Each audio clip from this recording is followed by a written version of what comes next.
Stay calm and don't react. The Mafia boss freezes mid-meeting. His men glance around. 3 seconds later, gunfire. When it ends, bodies were on the ground, but the target, the Mafia boss himself, was still standing. The waitress had saved him with just her words. She was only a waitress, or so everyone thought. But after the stunt she pulled, Luca knew there was more to her. What is she hiding, and what happens when he finds out? If that opening gave you chills, you're in the right place. Hit subscribe and tap the bell so you never miss the next twist, betrayal, or love story that keeps you up tonight. Tell us where you're watching from. Your comment might inspire our next unforgettable romance. The hum of Voluto was softer tonight, too soft. Usually the Friday rush filled the air with laughter, clinking glasses, and the rhythm of 100 conversations overlapping like music. But now the sound was different, quieter, tighter, like the room itself was holding its breath. Mara wiped the edge of the marble counter with slow precision, her reflection staring back at her from the polished surface. She could feel it in her chest, that crawling intuition she'd never been able to ignore. Every instinct whispered that something was off. The chandelier lights shimmered across silver cutlery and crystal glasses. Aromas of truffle oil, seared steak, and rich red wine mingled in the air. Yet beneath all the glamour, a different scent lingered. Fear. Her eyes moved across the restaurant the way a pianist's fingers glide over keys. Practiced, deliberate, trained to notice the smallest change in tone. The man at table 7 laughed too loudly. The one near the bar kept adjusting his cufflink every 30 seconds. Even the servers were restless tonight. Carmen dropped a glass earlier, and the shatter still echoed in Mara's mind like a warning bell. At the far end of the room sat him, Luca de Lorenzo. Everyone in Chicago whispered that name like a secret they weren't supposed to know. The youngest mafia boss the city had ever seen. Sharp suit, sharper gaze. A man who ruled without raising his voice. Tonight he sat surrounded by his inner circle, men who called him brother, but watched each other like rivals. Their laughter was smooth but hollow, like ice clinking in an empty glass. Mara didn't need to hear their words to read the story written in their bodies. Her degree in criminology hadn't given her much career progress, but it had sharpened her instincts beyond anything she could explain. The flick of a glance, the tightness of a jaw, the way one man's hand hovered near the edge of his napkin as if covering something. Her pulse quickened. Something was wrong. "Table 12 wants another bottle of Barolo," Carmen whispered, setting the empty one beside Mara. "And the boss," her eyes flicked toward Luca, "is asking for you again." "Me?" Mara tried to sound casual, though her stomach tightened. Carmen smirked. "He likes how you pour his wine. Or maybe he likes your nerves of steel." Mara forced a smile. "Maybe he just likes good service." She smoothed her black apron, checking her reflection in the steel espresso machine. Her blonde hair was tied neatly into a low bun. No makeup except a hint of lip gloss. Professional. Invisible. That's how she liked it. But tonight, invisibility felt impossible. Taking a steady breath, she picked up the bottle and approached table 12. The air shifted around him. Every time she walked near Luca, it was like stepping into a different climate. Warmer, heavier, electric with danger. He looked up as she stopped at his side, those dark eyes scanning her face with the focus of a man who noticed everything. "Good evening, signore," she said, voice even. He nodded once. The usual. Her hands were steady as she tilted the bottle. The ruby liquid flowed into his glass, rippling like blood under the candlelight. But her attention wasn't on the wine. It was on the mirror behind him, on the reflection of the men sitting opposite the room. One at the bar, one pretending to check his phone, one with his jacket buttoned too high for comfort, each positioned at perfect sightlines to this table. A chill crept down her spine. They weren't diners. They were predators. Luca's men laughed, oblivious, or pretending to be. but Mara saw the truth in the smallest movements. The man near the bar kept brushing his left side, where a weapon would be hidden. The one on his phone wasn't scrolling. His screen's light blinked in a coded pattern. The third's knee bounced in time with his pulse. Pre-action anxiety, elevated heart rate, tremor response. She'd studied this. She knew what it meant. Someone was about to die. Her mouth went dry. She wanted to walk away, to tell herself it wasn't her business, that the Mafia world was a beast best left untouched. But her conscience wouldn't let her. If she stayed silent, she'd watch a man get murdered. If she spoke up, she'd mark herself as part of whatever came next. The wine reached the rim of his glass. "Something troubling you?" Luca's voice was low, smooth as velvet, but his eyes missed nothing. Her heart hammered. "No, signore." But her hands trembled slightly as she set the bottle down. Then she saw it, clear as the chandelier's reflection, the glint of a pistol barrel hidden beneath a napkin. The man 2 tables away adjusted his jacket, and the motion caught the light just long enough for her to see steel. Her breath caught. She had 3 seconds to decide. 1. She could turn away, pretend she saw nothing. 2. She could scream, but screams cause chaos, and chaos gets people killed. 3. She could act. She leaned forward, close enough that her hair brushed the edge of Luca's sleeve. To anyone watching, it looked like the flirtation of a nervous waitress with a powerful man. Her voice was barely a whisper. "When I walk away, don't move," she said softly. "Don't turn your head. Just stay calm." Luca's gaze flickered, sharp as a blade. She swallowed hard, forcing her tone steady. "Stay calm, and don't react." With that, she set down her tray, snatched the nearest wine bottle, and crossed the room. "Excuse me, sir," she said, smiling tightly at the gunman by the bar. He blinked, caught off guard by a waitress standing in his blind spot. "You haven't paid for your drink." What?" His accent faltered. "House policy," she said, tilting the bottle as if offering a refill. The crimson liquid reflected the chandelier light, and for half a second, everyone's eyes followed the motion. Luca's men turned instinctively toward her voice. The gunman's focus broke. That was all she needed. With sudden force, Mara dropped the heavy bottle onto his wrist. The crack of glass exploded through the music. The man cursed, gun clattering to the floor. The restaurant erupted. Luca was already on his feet, flipping his table in one smooth motion. His men drew weapons before the first scream. The 2 near the door reached for their jackets, but now the element of surprise was gone. Mara backed toward Luca's table, pulse hammering in her ears. One of the attackers lunged, trying to grab her arm. She twisted, slamming a metal tray into his face. He fell with a grunt, knocking over a chair. Wine, glass, panic. The smell of fear thickened with the smoke from a shattered candle. "Mara!" Carmen screamed from behind the counter. "Get down!" But Mara wasn't listening. Her eyes were locked on the 3rd gunman, the one closest to Luca, lifting his weapon again, desperation overtaking precision. Luca hadn't noticed him yet. She ran. In 3 strides, she was behind Luca, her hands trembling but voice steady. She leaned in so close her lips brushed his ear. "When I move," she whispered, "look left, not right. There's another behind the pillar." He turned his head slightly, eyes narrowing. Her hand closed around the fallen pistol at their feet. She wasn't trained, not really, but adrenaline didn't ask for credentials.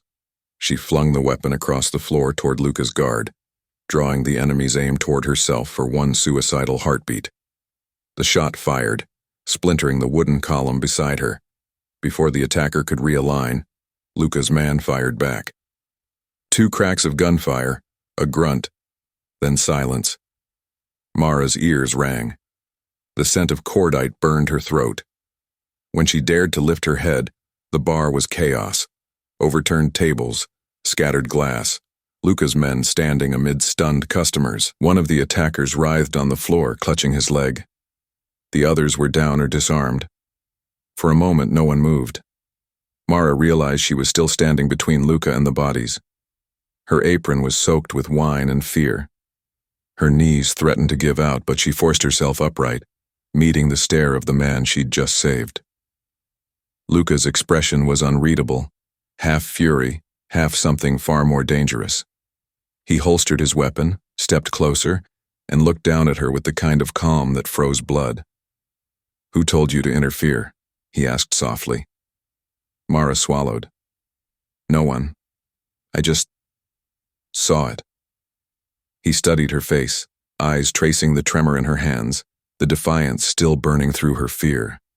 Behind him, his men waited for orders, tension still crackling in the air. Finally, he exhaled, slow and deliberate, the faintest curve of a smile ghosting across his mouth. "Bravery," he murmured, "or stupidity." Mara didn't answer. She couldn't. Her heart was too loud in her ears. He reached out, brushing a fragment of glass from her sleeve with unnerving gentleness. When he spoke again, his voice was quiet enough that only she could hear. "You just saved my life." The night wind howled through the alley as the black car cut through the darkness. Mara sat in the back seat, fingers clenched around the seatbelt, her pulse refusing to settle. The events at Veluto replayed in her mind like a film she couldn't pause. The gun, the scream, the smell of gunpowder, and Luca's words echoing in her chest. "You just saved my life." Now she was being driven away from everything she knew. No explanation, no choice. Just the heavy silence of men who didn't blink when they killed.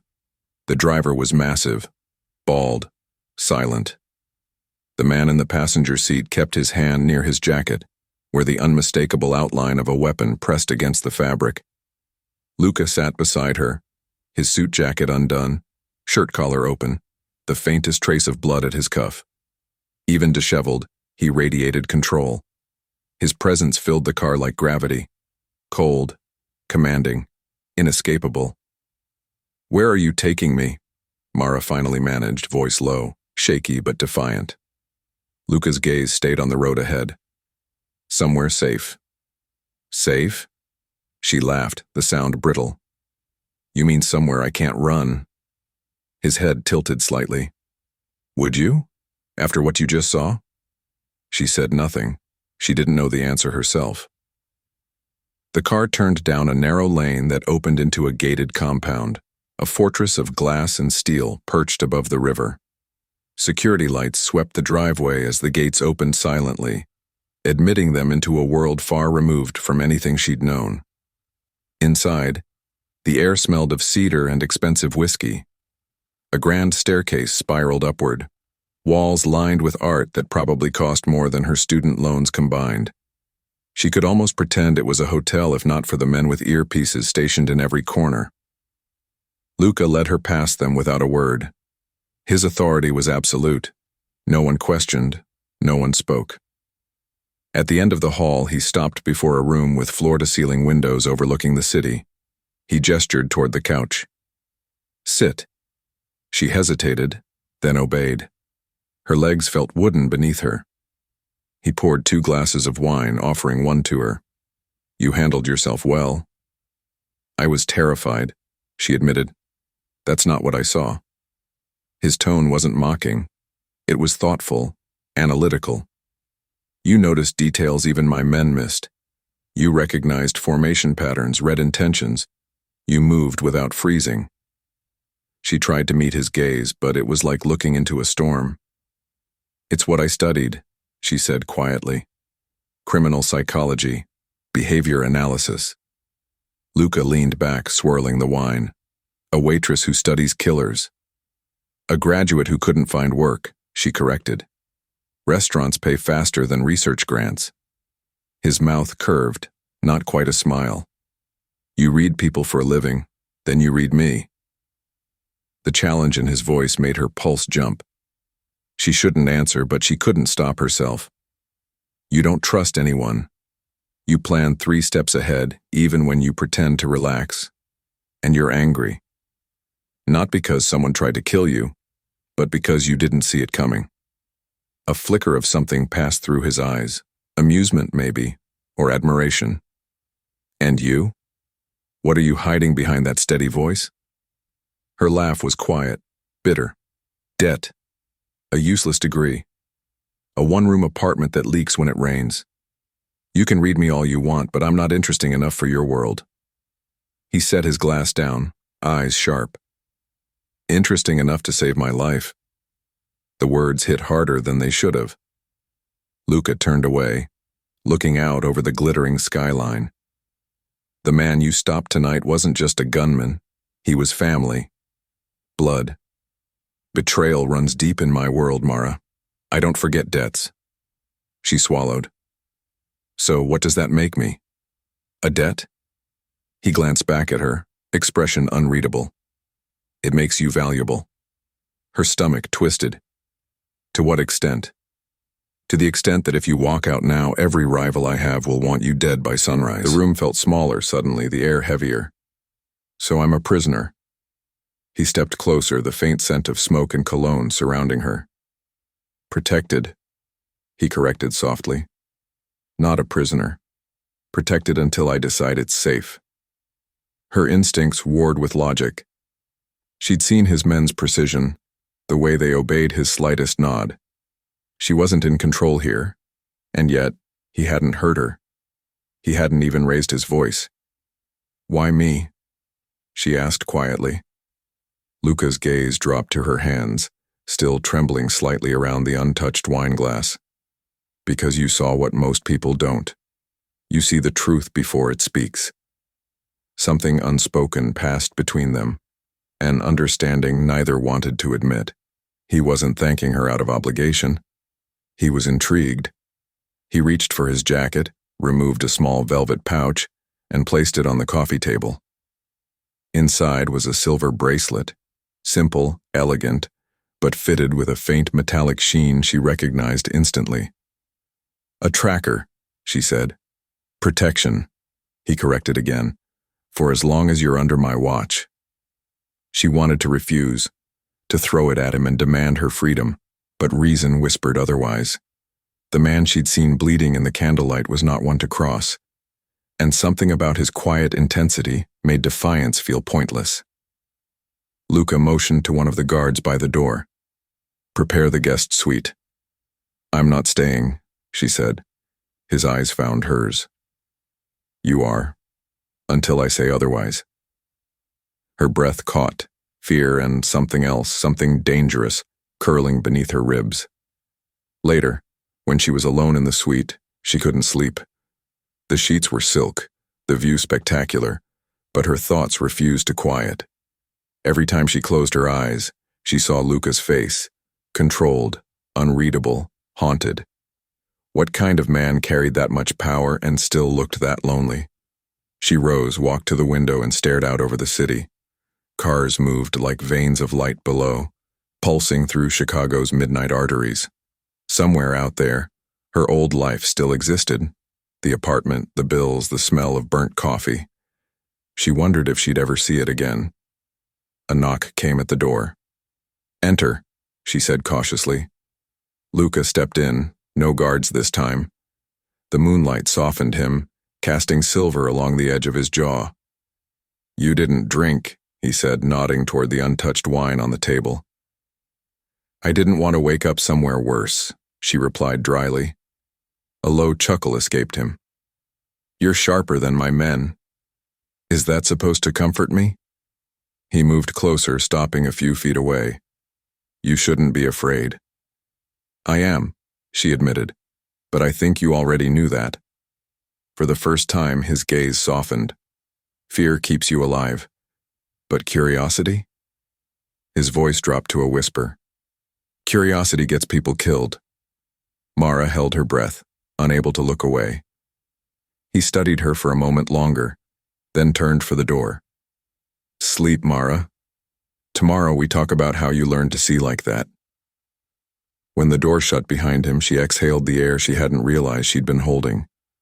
Her reflection in the glass stared back, a woman standing on the edge of something far larger than she could comprehend. Fear and fascination warred in her eyes, and somewhere deep down, she already knew this man would change everything. Morning light broke through the curtains like a warning. Mara had barely slept. Every time she closed her eyes, she saw flashes of the restaurant, blood, broken glass, and Luca's calm voice cutting through the chaos. Now, standing in his immaculate safe-house kitchen, she felt out of place among marble counters and silent guards. The city glittered beyond the windows, mocking her with normalcy. She turned as Luca entered, crisp in a charcoal suit, tie undone at the collar. His composure was unnerving, no trace of the violence that had nearly ended his life the night before. He poured a coffee, handed her one without asking, and leaned against the counter. "You'll stay here until it's secure," he said simply. Mara blinked. "Until what's secure?" "My world," he replied. "And yours. After last night, you're not invisible anymore." She laughed, disbelief sharp in her tone. "I'm a waitress, Luca, not one of your soldiers." He met her gaze, steady and unreadable. "That waitress disarmed a gunman and ruined an ambush that took weeks to plan. You think the men who ordered that hit won't remember your face?" She shook her head. "I can't live like this. I just want to go home." "You can't." The firmness in his voice silenced her. His expression didn't change, but his jaw tightened.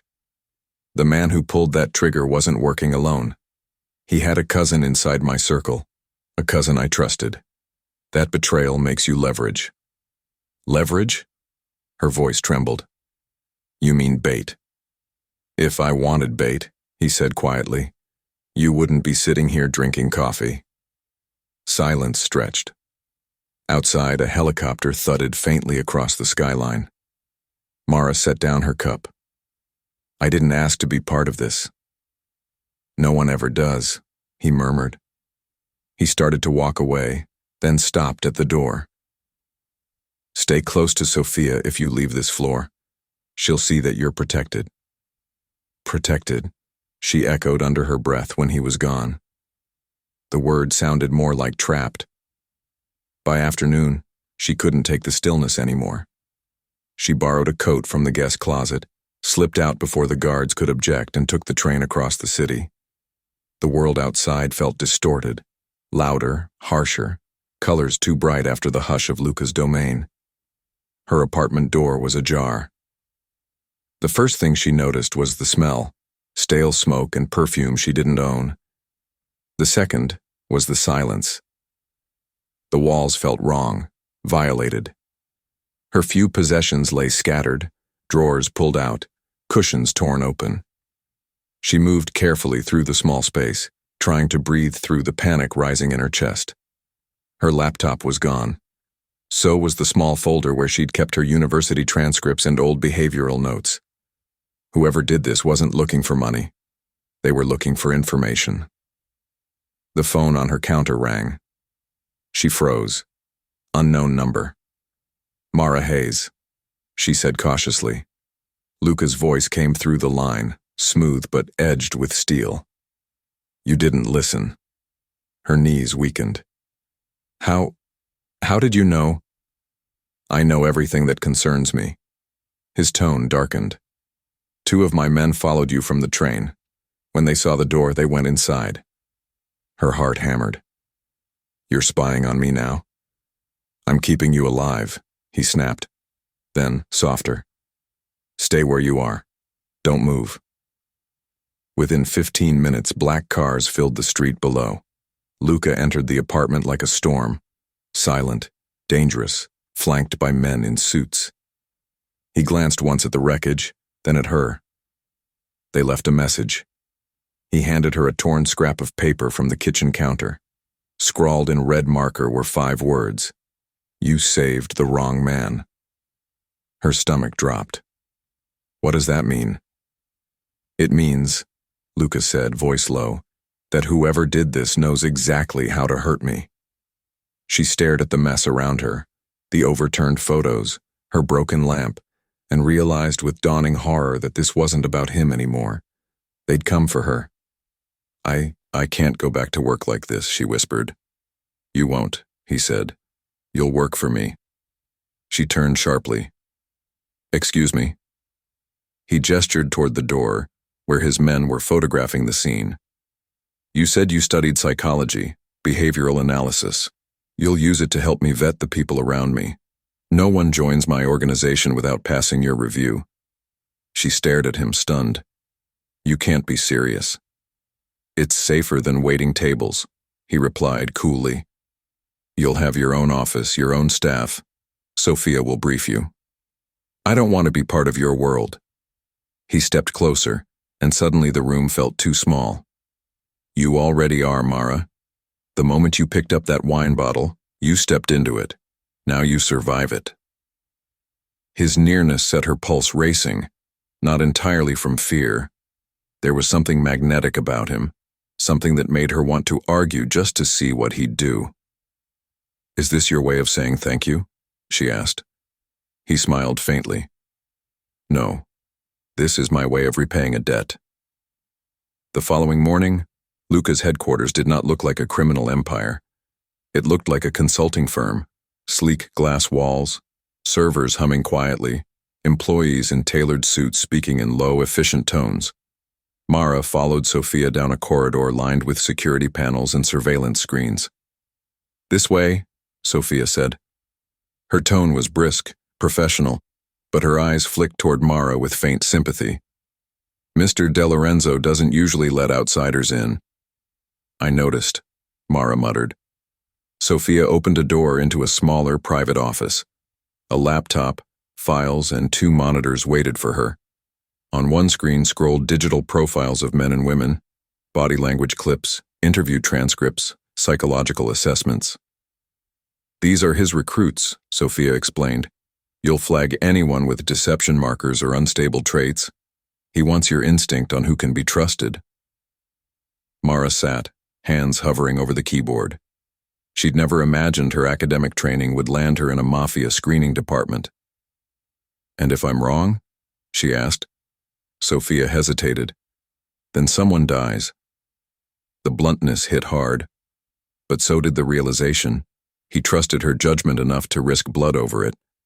That night, Luca appeared in her doorway, silent as always. He studied her work on the screen. "You flagged 3 names. They all share similar micro-expressions when speaking about loyalty, defensive posturing, masked resentment." He smiled, just slightly. "You really do see everything." "I told you," she said softly. "People tell stories without words." His gaze lingered on her longer than it should have. For the first time, she noticed the faint scar on his jaw, the weariness in his eyes that power couldn't hide. He wasn't invincible, just practiced at pretending. "Good," he said finally. "Keep doing that. Maybe you'll see through me one day." Her lips parted, a retort on her tongue, but he was already walking away. As the door closed behind him, Mara leaned back in her chair. Her fear hadn't vanished, but something else was growing in its place. Curiosity, and beneath that, something even more dangerous. Days turned into weeks. The safe house transformed from a gilded cage into something dangerously familiar. Mara's office buzzed with quiet menace. Reports stacked high, names highlighted, notes scrawled in the margins in her sharp, controlled handwriting. From her corner of glass and steel, she studied the men who made Luca's empire run. Lieutenants, brokers, advisors. Each came with polished smiles and expensive watches, each insisting loyalty ran in their veins. But under Mara's trained eye, their facades cracked. Small ticks, shifts in tone. Glances exchanged when they thought no one was watching. Luca had given her permission to observe, to listen. What he hadn't expected, or maybe what he'd wanted all along, was how deeply her insights would burrow into his world. "He's lying," Mara said one afternoon, nodding toward a man exiting the conference room. Luca, seated at the head of the table, raised an eyebrow. "Carlo?" He avoided eye contact when you mentioned the port shipments. His shoulders stiffened when you said customs, but not when you said police. He's afraid of someone inside, not outside. Luca's expression barely shifted, but the silence that followed told her everything. She wasn't supposed to see the violence that followed. but through the frosted glass of the adjacent room, she saw shadows move, heard the low thud of fists, the muffled plea for mercy. When it was over, Luca appeared at her door. No blood, no expression, just the same unnerving calm. "You were right," he said. "He sold shipment details to the Torino syndicate." Her throat tightened. "And now?" "Now he won't sell anything to anyone." She flinched. He caught it. For a moment his eyes softened, and he looked almost regretful. "Don't look at me like that. In my world, mercy gets men killed." "In my world," she murmured, "so does apathy." A muscle twitched in his jaw, but he said nothing. He only turned, his voice low. "You're not in your world anymore, Mara." That night the mansion was quieter than usual. The guards kept their distance. Even Sophia's efficient calm felt strained. Mara sat in the study reviewing her notes when Luca entered. He poured 2 glasses of red wine without asking, as though the gesture had become habit. "You haven't left this room in hours," he said. "Neither have you." He gave a faint, tired smile and sat across from her. The silence stretched, broken only by the ticking of an ornate clock. "When you said you studied criminal psychology," he began slowly, "was it because you wanted to understand people like me?" "I wanted to understand why people hurt each other," she replied. "But the more I studied, the less I understood." He swirled his wine. "Pain makes sense to me. It's predictable. What doesn't make sense is what you did that night, risking your life for a stranger." She met his gaze. "You weren't a stranger. I'd watched you for weeks. You came every Friday, same table, same order, same silence. I saw a man who watched everyone but never let anyone see him." Something flickered in his expression. Surprise, maybe even vulnerability. "My father built this empire on blood," he said quietly. "I inherited it before I was ready. I was 22 when he died. I thought I could do it differently. Smarter. Cleaner. But corruption doesn't wash off." Mara leaned forward, voice softening. "You've built an empire of loyalty. But loyalty built on fear always cracks." He looked at her like she'd struck something deep. Then, almost inaudibly, he said, "You sound like my mother." The air between them thickened, not with tension, but with something fragile. Understanding. Mara took a sip of wine. "You lost her?" He nodded. "When I was 16. Cancer. She used to sit in this room and tell me the mind is the most dangerous weapon. I didn't listen." "You're listening now," she said gently. He laughed quietly. "Only because you're harder to ignore." Their eyes met. The silence that followed wasn't uncomfortable. It was charged, filled with unspoken things. Her pulse quickened. He didn't move closer, but she felt his nearness all the same. Then Sophia's voice broke through the moment. "Sir, there's been another breach." Instantly, Luca's calm shattered. He set down his glass and rose. "What kind of breach?" "Information leak," Sophia said from the doorway. "Confidential shipment routes were sent to a private account. The encryption matches our own servers." Mara's heart dropped. "Someone inside?" Sophia nodded grimly. "Yes, someone close." Luca turned to Mara, eyes sharp now. "You've seen everyone's files. If you had to name one person—" She hesitated. The faces of his men flashed through her mind. Loyal, ruthless, obedient. But one stood out. "Marco," she said finally, "your oldest friend. He blinks too often when you mention security audits. It's a classic concealment tic.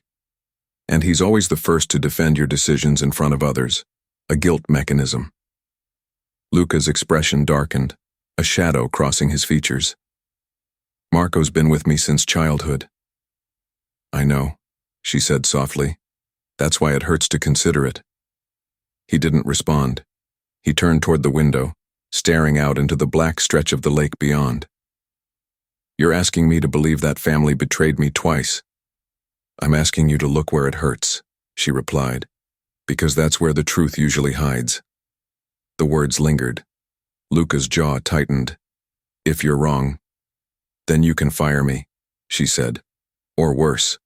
But if I'm right, you'll still be alive tomorrow. Their eyes locked.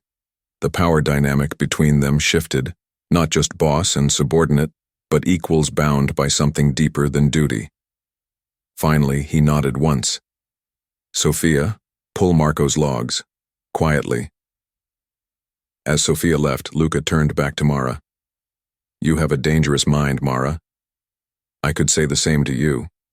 He gave a faint, rueful smile. No. Mine destroys. Yours saves. The compliment struck something she didn't want to feel. Attraction was dangerous in his world, but denial was worse. By midnight, the storm outside matched the one inside. Rain lashed the windows as the servers hummed with encrypted chatter. Mara stayed at her desk, combing through code traces, cross-referencing timestamps. Luca paced behind her like a caged animal, phone in hand, fury contained only by calculation.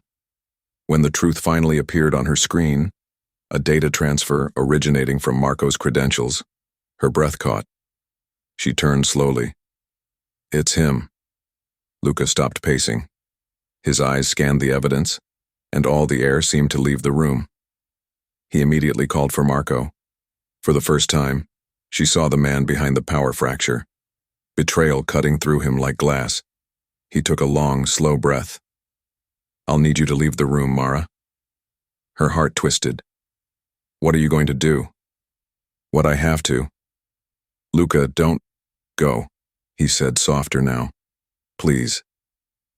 She hesitated, then obeyed. Few minutes later, Marco stepped in and shut the door behind him. Marco stood across from him, rain sliding down the tall window behind, lightning flickering over his face. For a long time, neither spoke. You were my brother, Luca said finally, voice barely above a whisper. I would have died for you. Marco swallowed hard. You don't understand. I understand enough. Luca placed the evidence file on the desk between them. Numbers, transfers, emails, proof. You sold me out to men who wanted me dead. Tell me why I shouldn't end this right now. Marco's breath trembled. They threatened my sister. I had no choice. There's always a choice, Luca said, eyes narrowing. Lightning flashed again, throwing both their shadows across the glass. Marco's hand twitched toward his jacket, a small, desperate movement.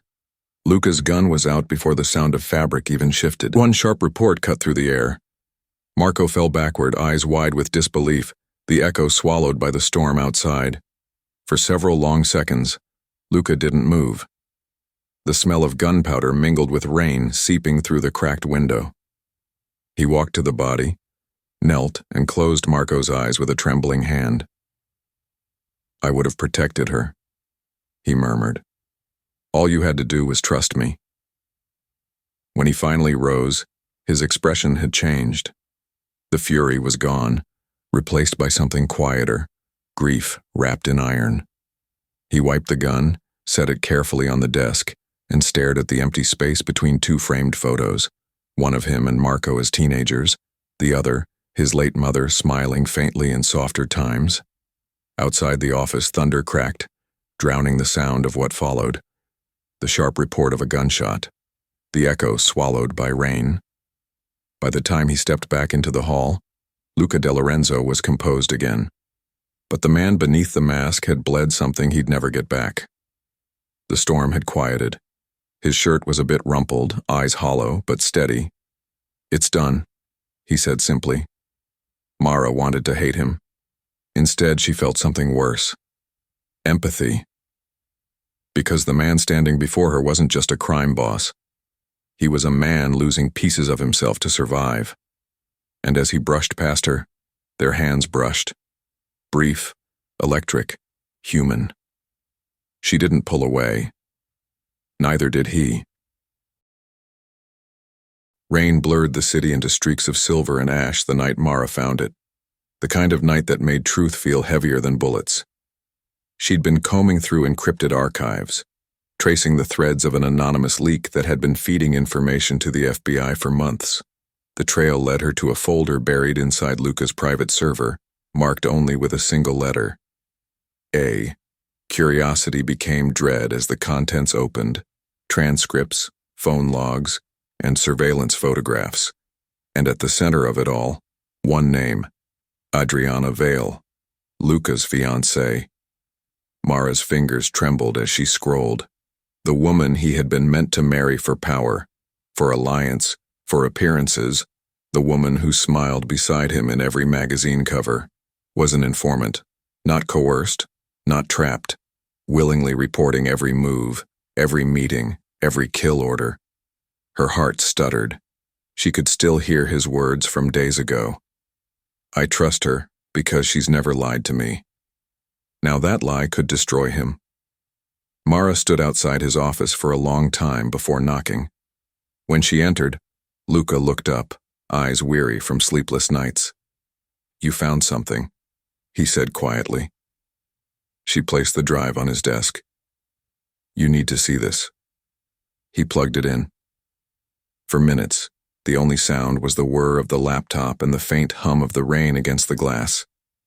His face didn't change, not at first, but then the silence sharpened into something brittle. When he finally spoke, his voice was colder than she'd ever heard. Who else knows? No one, she whispered. He stood, walked to the window and stared out into the storm. She used me to take down my family. Every alliance I built, every truce, she fed it to them. She's working with the Bureau's organized crime task force, Mara said softly. She's been doing it since before your father died. His hand slammed against the window frame hard enough to make the glass tremble. For a second, Mara thought it would shatter. Then he turned, and the man she'd come to know, the one who could smile faintly over wine, was gone. What stood before her was pure control, stripped bare. Then we end this tonight. They worked together for hours, side by side, wordless, methodical. Mara constructed the psychological trap, a staged meeting. An encrypted message routed through Adriana's contact line, claiming to contain proof of a rival's betrayal. Luca would host a private dinner for his closest allies. Adriana wouldn't be able to resist. When it was done, he looked at her across the dim light of his office. You didn't have to tell me, he said. You could have walked away. I couldn't let you walk into another bullet, she replied. Not after that night. He stepped closer. The air thickened, the silence alive between them. Do you realize what you've done? He murmured. You've turned my world inside out, and I can't tell if I hate you for it, or if it's the first time I've felt alive in years. Her breath caught. Maybe it's both. The next evening, the trap unfolded with surgical precision. Feludo was silent except for the soft strains of violin. Adriana arrived in a crimson gown, her beauty as calculated as her lies. Luca greeted her with a kiss on the cheek, polite, distant. The room was filled with his lieutenants, Mara seated discreetly near the back, tablet in hand, live monitoring the hidden camera feed from Adriana's phone. Tell me, Luca said lightly, have you ever thought about betrayal, Adriana? She blinked, smiling faintly. Why would I? Because sometimes, he said, voice low and velvet smooth, it wears the face of someone you love. Before she could respond, Mara hit play. The speakers crackled. Adriana's own voice filled the room, recorded from her calls. He doesn't suspect a thing. The De Lorenzos will crumble within the year. The blood drained from Adriana's face. Luca, this isn't... He raised a hand, stopping her. Don't insult me with denial. Not after what you did to my father. You wanted to destroy this empire. Congratulations. You almost did. Guards moved closer, but Luca's voice softened. No blood tonight. She leaves, but she doesn't come back. Adriana's tears glimmered under the chandelier, a final performance of remorse that fooled no one. When she was escorted out, The door closed on the faint echo of her heels, the sound of a kingdom losing its queen. Hours later, the house was quiet. Mara found Luca on the balcony, rain misting over the city. He didn't turn as she approached. "I thought I'd feel rage," he said, "but I just feel empty. That's what betrayal does. It takes the pieces of you didn't even know could break." He looked at her then, really looked at her, as if seeing her for the first time. "You risked everything tonight for me. Why?" She hesitated. "Because I couldn't stand watching you lose what little you had left." He stepped closer. "And what do I have left?" Her voice was barely a whisper. "Me." Something shifted. The walls they'd built between danger and desire cracked open. Luca reached out, cupped her face gently, his thumb tracing the line of her jaw. "You shouldn't have said that. I know. And I shouldn't do this." "I know," she breathed again. But when he kissed her, it wasn't reckless. It was inevitable. Years of loneliness colliding, grief and need woven together in one breathless moment. The rain fell harder, washing over them as if baptizing something new, something neither of them had asked for, but couldn't escape. When they finally pulled apart, she rested her forehead against his chest. "Nothing about us makes sense," she whispered. He smiled faintly, voice rough. "Nothing real ever does." For the first time in a long while, the darkness didn't feel like a threat. It felt like shelter. The night the world fell apart began with silence, the kind that presses against your ribs and makes you believe, for one fragile moment, that peace might last. Mara had stepped outside the De Lorenzo estate for air, her sweater wrapped tightly around her shoulders. The safe house sat high above the city, glass, steel, and marble suspended over the restless heartbeat of Los Angeles. Luca's men were posted on every corner, sharp-eyed, well-armed. Nothing could touch her here, or so she believed. Inside, Luca was on the phone, barking orders about the recent attack on one of his shipments. Retaliation, they called it. The cost of drawing blood in a world ruled by vendettas. He promised her, "You're safe now, no one gets near you." But the wind carried different intentions that night. Mara stood at the balcony's edge, inhaling the cool air. The moonlight silvered her hair. For once, she wasn't the waitress who stumbled into danger. She was the woman who'd changed a man the world feared. Then headlights appeared at the bottom of the hill. 1, 2, 3 dark SUVs. She frowned, thinking they were Luca's reinforcements. But when she noticed the way the guards stiffened, confusion flashing in their eyes before red dots flickered across their chests, she knew. Gunfire shattered the glass. "Mara!" Luca's voice thundered from inside as chaos erupted. She ducked behind the railing, heart slamming against her ribs. 2 guards fell beside her, lifeless. A third grabbed her arm. "Move! Get to the—" He never finished. A tranquilizer dart struck his neck. He collapsed instantly. Before Mara could scream, rough hands seized her. A black cloth covered her mouth. The world tilted, muffled by the roar of gunfire and her own frantic pulse. The last thing she heard before darkness swallowed her was Luca shouting her name, raw, desperate, furious. When she woke, everything was cold.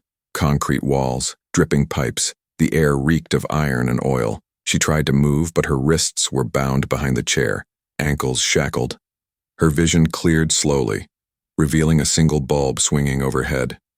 A man sat across from her, tall, elegant in a way that felt wrong, the kind of refinement that hid violence beneath polish. "Good morning, Miss Quinn," he said smoothly. Or should I say, the girl who tamed the wolf. Her breath caught. "Who are you?"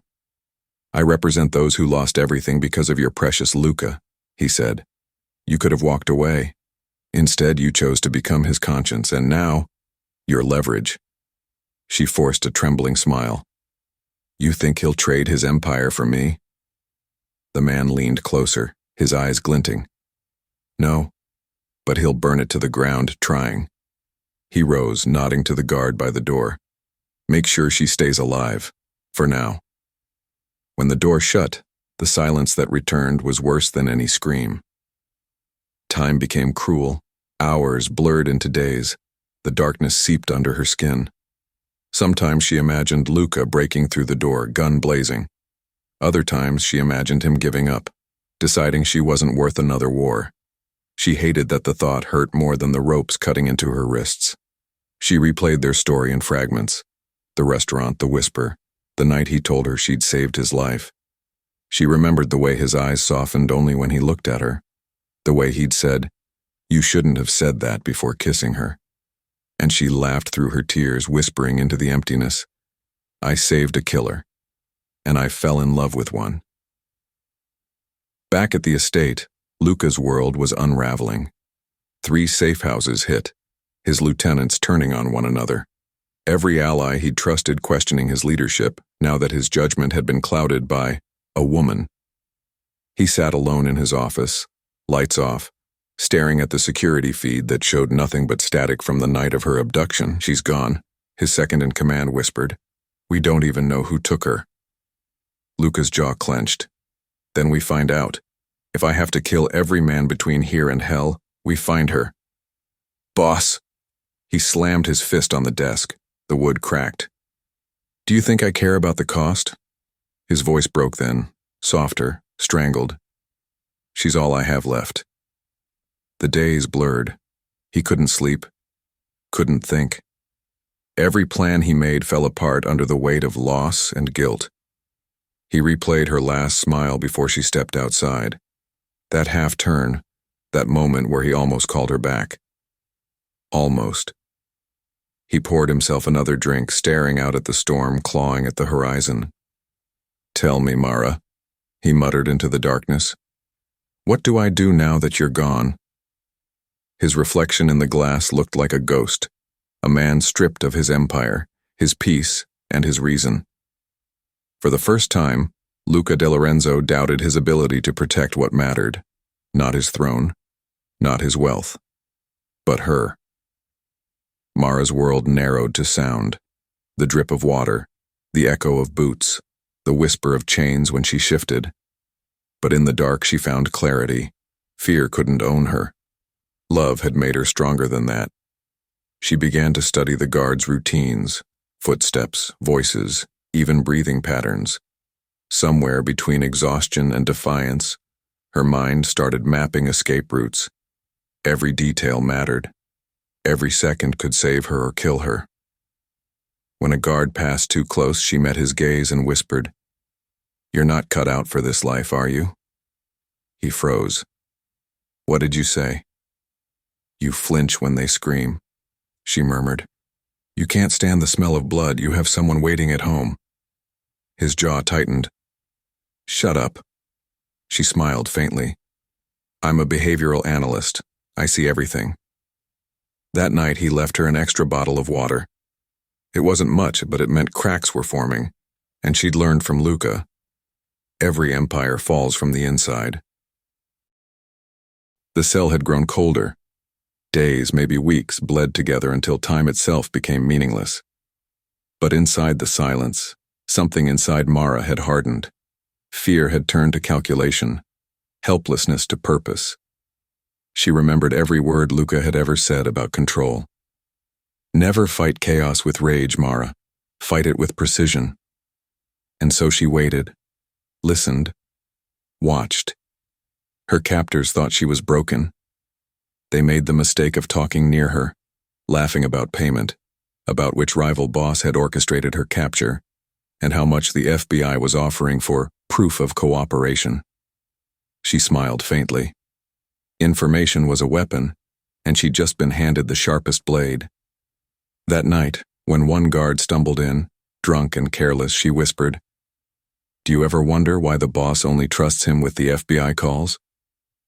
The guard frowned. "What?" "The man who collects the payments," she said softly, eyes downcast. "You think he's loyal, but he's using you. You'll be dead before you see a cent." It took only 3 sentences. Paranoia did the rest. By dawn, The camp was in chaos. Accusations, gunfire, men turning on one another. Amid the confusion, Mara slipped free, barefoot on the rain-soaked floor, her pulse thrumming like war drums. She grabbed the fallen guard's phone, hands trembling, and typed the only message she could think of. "Stay calm, and don't react." Then she hit send, to Luca's private channel. Miles away in the heart of his fractured empire, Luca was drowning in noise, reports, losses, betrayals. But when that message appeared on his encrypted screen, every sound in the room fell away. The words cut through him like a ghost returning from the grave. "Where did this come from?" His second-in-command stammered. Luca's hands tightened on the phone. "Track it. Now." Within minutes, coordinates flashed on the monitor, somewhere near the industrial docks outside Santa Clara. He exhaled once, voice steady, deadly calm. "Tell the team we move in 10, she's alive." The rescue unfolded in stormlight. Helicopters circled like vultures over the warehouse as Luca and his men descended into the chaos Mara had already ignited. Inside, gunfire echoed against steel walls. She'd hidden behind a crate, holding a half-empty pistol she'd stolen, her breathing shallow but steady. When the door burst open, she turned, ready to fire, until her gaze collided with his. Luca. He was bleeding from a cut on his temple, suit torn, rain streaking across his face. For a moment, disbelief silenced everything. "Don't move," he said, voice breaking as relief and fury tangled in his throat. Mara lowered the weapon slowly, tears spilling. "You shouldn't have come." He strode forward, pulled her into his arms, and whispered against her hair, "You sent me a message, Mara. Did you really think I wouldn't follow it?" She laughed shakily, pressing her face to his chest. "I wasn't sure you'd believe it was really me. I'd know your words anywhere." He held her tighter as if he feared she'd vanish again. Around them, gunfire faded into distant echoes, the last pieces of her prison collapsing. Hours later, back at the mansion, the storm outside mirrored the storm inside Luca's command room. On the screen before them was the face of the man she least expected. The tall, quiet guard who had driven her home countless times, the one who had always kept his distance. Mara's heart sank. No. Luca's expression was ice. He was FBI from the start. He fed them every move we made, every location, including yours. It hit her like a physical blow. The betrayal was complete. Mara clenched her fists. "Then we end it tonight, all of it." He turned to her, surprise flickering behind his composure. "You want to go back out there?" She met his gaze, voice steady. "I'm done being a survivor, Luca. I'm your partner. You taught me how to read danger. Now let me help stop it." Something in his expression softened. He brushed his thumb against her cheek, tracing the bruise that hadn't yet healed. "You have no idea how much I prayed I'd hear you say that. Then don't make me regret it." A small smile ghosted across his lips. "Never." Later, as night fell again over the city, they stood side by side overlooking the lake. His arm brushed hers, a quiet acknowledgement of everything they'd survived. The air between them vibrated with unspoken words. "You know," she said softly, "you once told me power isn't about control. It's about trust. And I finally understand what you meant." She turned to face him, eyes gleaming. "You don't build empires alone. You build them with the people who risk everything to stand beside you." He reached out, fingers intertwining with hers. "Then let's finish what we started. Together." Under the fading moonlight, their silhouettes merged. Two survivors reborn in the same fire that once tried to destroy them. They had been broken, hunted, nearly lost. But love had returned to them like a whisper through the chaos. "Stay calm. Don't react. Trust what you feel." And for the first time, that whisper didn't signal danger. It promised redemption. The rain had returned, sharp silver threads cutting through the night as black sedans rolled into the old opera house. where the city's most powerful men gathered beneath chandeliers that once shimmered for kings. Tonight the stage was set not for music but for survival. Luca stood beneath the grand archway, his expression unreadable. To the world, he was calm. To Mara, he was a storm held in human form. Every breath he took echoed restraint, every glance a warning to anyone who dared cross him.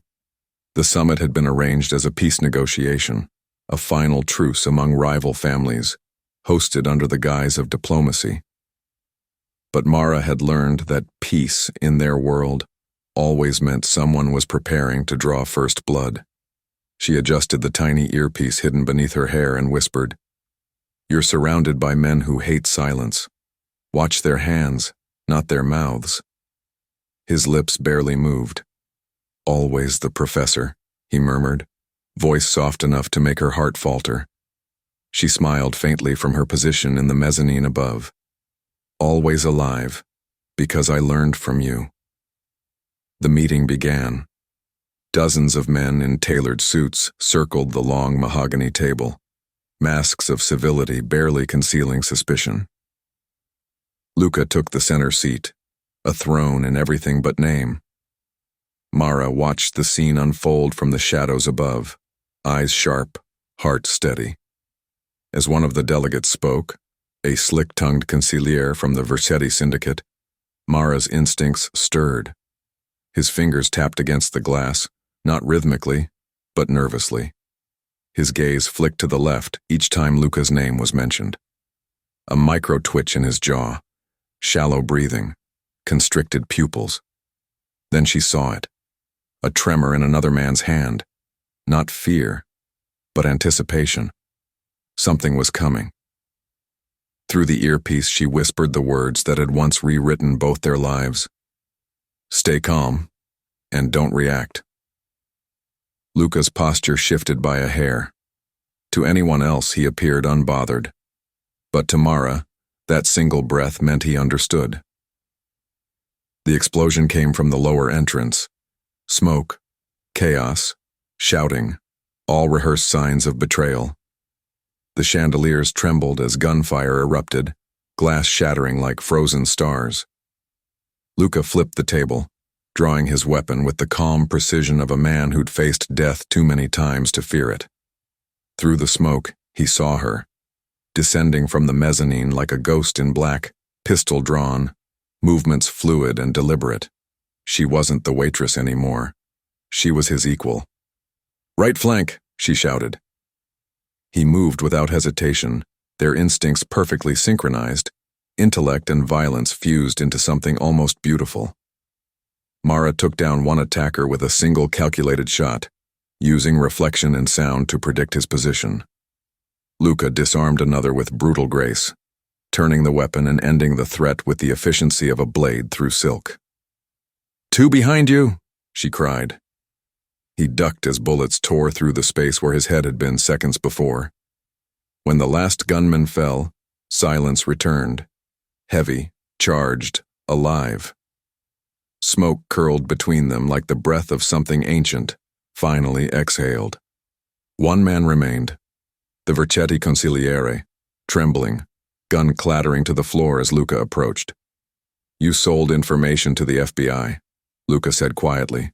"You caused the kidnapping. You nearly killed her." The man shook his head, panic clawing at his face. "It wasn't me." "It was always you," Mara interrupted. Her voice was calm, terrifyingly calm. "Your pupils dilated every time Luca's name was mentioned. You lied with your eyes long before you lied with your words." She turned to Luca, her expression unreadable. "He's not worth your bullet." For a long moment Luca stared at her, the woman who'd once been his salvation, now the voice of his conscience. Then he lowered the gun. "You're right. I'm done killing ghosts." He stepped back. Let the law he betrayed deal with him. Outside, the sound of sirens swelled. The trap Luca had orchestrated in secret, the one Mara didn't even know about, was closing in. Black SUVs surrounded the opera house. The men who had thought themselves untouchable were dragged into the rain, their power dissolving in the flash of red and blue lights. The FBI's own operation, years in the making, collapsed in a single night. Inside, beneath the fractured glass and fading smoke, Luca turned to Mara. His face was smeared with ash, his shirt torn, but his eyes burned with something unbreakable. "You weren't my weakness," he said softly. She blinked, tears stinging. "What was I then?" He stepped closer, his voice low, certain. "You were the reason I survived." Her breath hitched. "And what now, Luca? What does survival look like for people like us?" He reached up, brushing a strand of hair from her face. "It looks like peace. And for once, I think we've earned it." They walked out together into the storm. The opera house behind them glowed with the aftermath of chaos. Red lights reflecting off shattered marble, rain washing away the traces of blood. Around them, the world seemed reborn. For the first time since that night at Veluto, neither of them was running. He took her hand, their fingers lacing effortlessly, and whispered the words that had started everything, the words that had saved him, reshaped her, and rewritten the rules of their world. "Stay calm, and don't react." Mara smiled faintly through the rain. "This time, I think we can finally breathe." And as dawn broke over the ruined skyline, they did. The scent of roasted coffee and rain-washed streets filled the air as the doors of Veluto reopened. The same golden lettering that once hung over a world of secrets now shimmered beneath honest light. But this time, the restaurant was different. Mara stood near the entrance, her hand brushing the polished counter that had once been her battlefield of nerves and whispers. The tables were arranged in warm, elegant symmetry. Soft jazz played in the background. Candles burned low in glass votives. Veluto had always been beautiful, but now it was alive. Peaceful, proud, reborn. She wore black again, though not as a uniform. Power suited her differently now, quiet, deliberate, earned. The frightened waitress who once hid behind trays and polite smiles had become the mind that steadied an empire. From the balcony above, Luca watched her with a rare expression of contentment. No guards flanked him, no threats loomed at the door. For the first time, he had chosen to lead from the shadows rather than rule through fear. The man who once commanded an army now found purpose in silence, in her. "Everything looks perfect," he said as he descended the stairs, voice a soft echo of the authority it once held. Mara turned, smiling. "Perfect isn't the word I'd use. Peaceful, maybe." "Peaceful," he repeated, tasting it as if it were a new language. She handed him a cup of espresso, her fingers brushing his. "You're still terrible at pretending you're retired." Luca smirked faintly. "And you're still better at reading me than I'll ever be at hiding." Their laughter blended with the low hum of conversation, a rare sound of normalcy in lives that had survived the extraordinary. In the corner, a family celebrated a birthday. Across the room, two strangers toasted to new beginnings. Veluto had become a place of redemption, not secrecy, and the irony wasn't lost on either of them. The empire still existed, of course, but it was changing. Luca's operations had shifted, smaller, quieter, untraceable. Violence replaced by strategy, chaos replaced by order. And Mara, with her uncanny ability to decode behavior and motives, had become his invisible compass. Their partnership wasn't built on fear anymore. It was built on choice. At night, after the last guests left, they'd walk the empty dining room together. Sometimes they'd talk about expansion, a second Veluto in Milan, maybe one in Chicago again. Sometimes they said nothing at all, content with the rhythm of breathing in the same space. He'd reach for her hand, thumb brushing the small scar that still lingered on her wrist, a remnant of the night she was taken. "You still think about it?" He'd ask softly. She'd smile without looking up. "Only to remember how far we've come." When reporters wrote about Veluto's relaunch, They called Mara the quiet queen of the underground. They didn't know how literal the title was. She wasn't interested in fame. Power didn't excite her anymore. Peace did. Her evenings were spent analyzing contracts, designing menus, mentoring staff who saw her as nothing more than a brilliant businesswoman.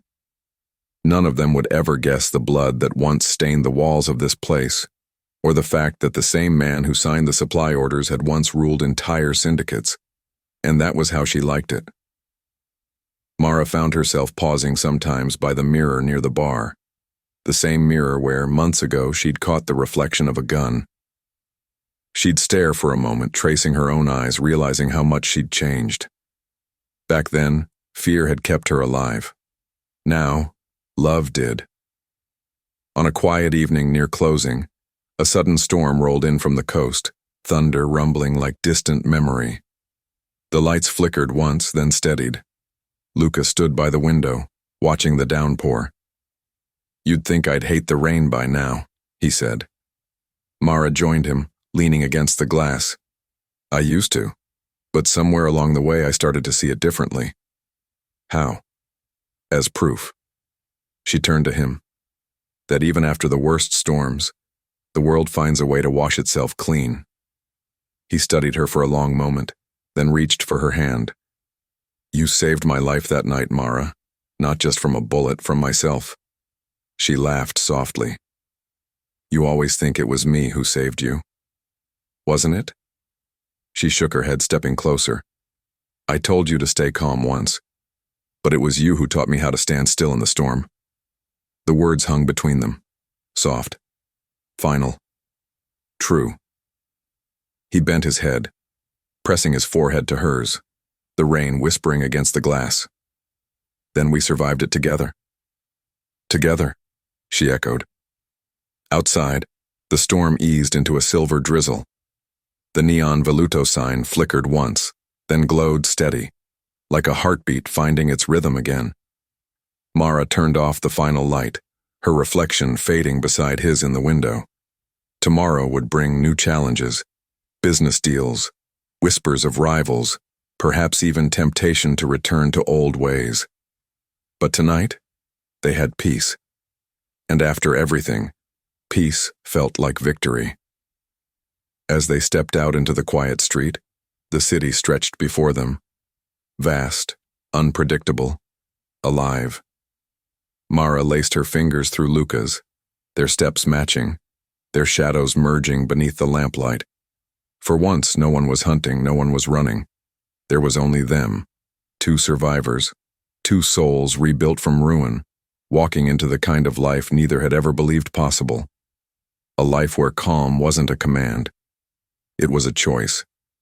Would you risk everything to save someone who could destroy you?